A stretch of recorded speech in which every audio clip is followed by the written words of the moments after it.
এই নাও বেটা চকলেট। আজকে ভাই লেট হয়ে গেল, আয় না। হ্যাঁ এই নাও বেটা ভিজবি। ভাই চকলেট। হ্যাঁ ঠিক আছে বেটা। হ্যাঁ ম্যাম। আরে বা ম্যাম চকলেট। পড়াশোনা তো কিচ্ছু করে না, আবার চকলেট খাইতে আসতো। চকলেট খাইতে আসছে। দেখছিস ভাই আমাদের চকলেট দিল না।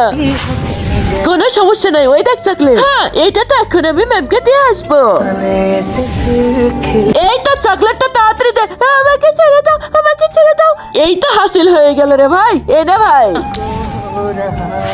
হ্যাঁ বানি, আরে ইয়েস ম্যাম। আমরা আবার কি করলাম? তোমরা ভিজবি চকলেট আমরা খেয়ে ফেলেছো? না ম্যাম, এই অন্ধের চকলেটটা খাইনি। হ্যাঁ ভিজবি ম্যাম। ম্যাম এরা তো সত্যি কথাই বলছে ম্যাম। ওরা তো আজকে আমার চকলেট খায়নি। একজন মা কতটা আপন হয় যাদের মা নেই তাদেরকে জিজ্ঞেস করো। তাই আজকে দেখি এই প্রাণের প্রিয় মায়ের জন্য কয়জন লাইক সাবস্ক্রাইব করে দেয়। আর যারা মাকে ভালোবাসে না তারাই ভিডিওটা থেকে দূরে থাকো। ঠিক আছে কিন্তু ভিজবি এরা তো প্রথমের দিকে। দিশু কি হয়েছে দিশু? ভিজবি ওরা দুজন আমার চকলেট নিয়ে নিয়েছে, তুই এটা নিয়ে নে। কিন্তু ভিজবি এটা তো তোর না। ভিজবি আমার দাঁতে তো ক্যাভিটি হয়েছে, ডাক্তার আমাকে খাইতে নিষেধ করছে, তুই খা। এরা আজকে আমাদেরকে বাঁচিয়ে দিল। সরি ভিজবি, আমাদের তোরা মাফ করে দিস।